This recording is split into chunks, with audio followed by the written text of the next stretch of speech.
নমস্কার বন্ধুরা, রকমারি রান্নাতে আপনাদের স্বাগত। আজকে আমি তৈরি করেছি অত্যন্ত সুস্বাদু পাঁপড়ের ডালনা। নিরামিষ দিনে ঘরে কোনো সবজি না থাকলে সুস্বাদু এই তরকারিটি বানিয়ে ফেলা যায়। প্লেন রাইস অথবা রুটি পরোটা সব কিছুর সঙ্গেই তরকারিটি খেতে দারুণ লাগবে। পাঁপড়ের ডালনা বানাবার জন্য নিয়ে নিয়েছি 4 পিস সেদ্ধ আলু ও পাঁপড়। আমি এখানে 8খানা মশলা পাঁপড় নিয়ে নিয়েছি। পাঁপড়ের মাঝখানটা ভাঁজ করে এবারে পাঁপড়গুলোকে 2 টুকরো করে নেব। আমি 2 টুকরো করে পাঁপড়গুলো কেটে নিয়েছি, তবে চাইলে 4 টুকরো করেও পাঁপড়গুলো ভেঙে নেওয়া যায়। আমি মশলা পাঁপড় দিয়ে রেসিপিটি বানিয়েছি, তবে প্লেন পাঁপড় দিয়ে অবশ্যই তরকারিটি বানানো যাবে। সবগুলো পাঁপড় এভাবে 2 টুকরো করে নিয়েছি।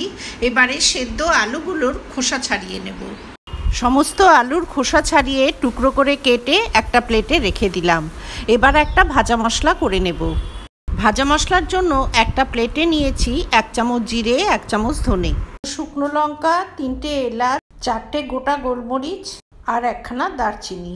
এবার এই মশলাগুলো ড্রাই রোস্ট করে নেব। গ্যাসে কড়াই বসিয়ে এতে ধনে জিরে সহ সমস্ত গোটা গরম মশলা ঢেলে দিলাম। গ্যাসের ফ্লেম স্লো করে দিয়ে মশলাগুলো 1 মিনিটের জন্য একটু ড্রাই রোস্ট করে নেব। এরপর গ্যাসের নবটা বন্ধ করে দিয়ে মশলাগুলো কড়াইতেই রেখে দেব। কড়াইয়ের হালকা গরমেই মশলাটা রোস্ট হয়ে যাবে। ঠান্ডা হবার পর মশলাগুলো মিক্সি জারে নিয়ে নিয়েছি। এবারে ঢাকনা বন্ধ করে এর একটা মিহি পাউডার বানিয়ে নেব। তরকারির গ্রেভি বানাবার জন্য নিয়ে নিয়েছি 1খানা টমেটো, 1 ইঞ্চি পরিমাণ আদা আর 2-3টে কাঁচা পাকা লঙ্কা। মিক্সি জারে আদাটা ছোট ছোট টুকরো করে দিয়ে দিলাম। কাঁচা পাকা লঙ্কাগুলো অ্যাড করে দেবার পর টমেটোটা কেটে ছোট টুকরো করে দিয়ে দিলাম। এবারে মিক্সির ঢাকনা বন্ধ করে এর একটা মিহি পেস্ট বানিয়ে নেব। এবার রান্নাটি করার জন্য গ্যাসে একটা কড়াই বসিয়ে তাতে দিয়ে দিলাম বেশ খানিকটা সর্ষের তেল। তেলটা খুব ভালোভাবে গরম করে নিয়ে এতে পাঁপড়গুলো ভেজে নেব। পাঁপড়গুলো উল্টে পাল্টে বেশ লালচে করে ভেজে একটা প্লেটে তুলে নিলাম। সবগুলো পাঁপড় একে একে ভেজে নিয়ে একটা প্লেটে তুলে নিয়েছি। এই পাঁপড় ভাজা তেলেই আমি রান্নাটা করে নেব। সবগুলো পাঁপড় ভেজে নিয়ে একটা থালায় তুলে রেখে দিলাম।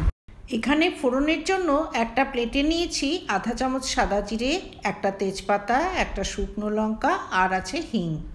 পাঁপড়গুলো ভেজে তুলে নেওয়ার পর কড়াইয়ের অবশিষ্ট তেলে জিরে, তেজপাতা, শুকনো লঙ্কা ফোড়ন দিয়ে দিলাম।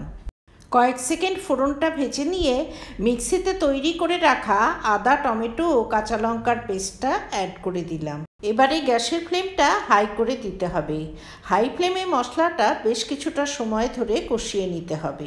এতে কিছু গুঁড়ো মশলা অ্যাড করে দেব। দিয়ে দিলাম আধা চামচ মতো হলুদ গুঁড়ো, আধা চামচ ঝাল লঙ্কার গুঁড়ো। সমস্ত মশলা বেশ কিছুটা সময় ধরে কষিয়ে নেব। অ্যাড করে দিলাম 1 পিঞ্চ মতো হিং। হিংটাকেও মশলার সঙ্গে কিছুক্ষণ কষিয়ে নেব। এবারে অ্যাড করে দিলাম আধা চামচ কাশ্মীরি লঙ্কা গুঁড়ো। কাশ্মীরি লঙ্কা গুঁড়ো অ্যাড করায় গ্রেভির কালারটা বেশ সুন্দর হবে।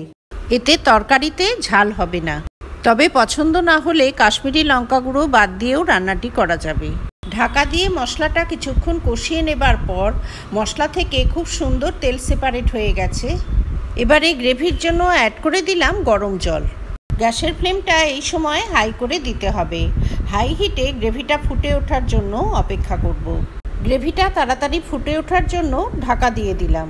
হাই হিটে গ্রেভিটা ফুটে উঠেছে। সেদ্ধ করা আলুগুলো এই সময়ই অ্যাড করে দিতে হবে। গ্রেভির জন্য জলটা নিজেদের পছন্দ অনুযায়ী দিতে হবে। আধা চামচ নুন অ্যাড করে দিলাম। পাঁপড়ের ডালনা ঠান্ডা হয়ে গেলে অনেকটাই ঘন হয়ে যায়, সে কথা মনে রেখেই গ্রেভির জলটা অ্যাড করে দিতে হবে। 4-5টা কাঁচা পাকা লঙ্কা অ্যাড করে দিলাম। কাঁচা পাকা লঙ্কা অ্যাড করায় গ্রেভিতে কাঁচা লঙ্কার একটা সুন্দর ফ্লেভার হবে, তবে ঝাল পছন্দ না হলে লঙ্কাগুলো বাদ দেওয়া যায়। এবারে ঢাকা দিয়ে ঝোলটা ফুটিয়ে নেব। ঢাকা দিয়ে কিছুক্ষণ ফুটিয়ে নেবার পর ঢাকনাটা খুলে নিয়েছি। ভেজে রাখা পাঁপড়গুলো এই সময়ই অ্যাড করে দিতে হবে।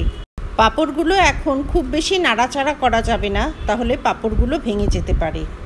পাঁপড়গুলো ঢাকনা দিয়ে ঢেকে দেব, এতেই পাঁপড়টা নরম হয়ে যাবে। কিছুক্ষণ ঢেকে রেখে দেওয়াতে পাঁপড়টা এখন অনেকটাই নরম হয়ে গেছে। এবার হালকা হাতে গ্রেভিতে এটা মিশিয়ে দেব। ধনে জিরের যে ভাজা মশলাটা রান্নার শুরুতেই বানিয়ে রেখেছিলাম সেটা অ্যাড করে দিলাম। এই ভাজা মশলার সুন্দর ফ্লেভারেই পাঁপড়ের ডালনার স্বাদ হয়ে উঠবে অসাধারণ। ভাজা মশলাটা গ্রেভিতে ভালোভাবে মিশিয়ে দিয়ে গ্যাসের নবটা বন্ধ করে দিলাম। তৈরি হয়ে গেল অতি সুস্বাদু পাঁপড়ের ডালনা।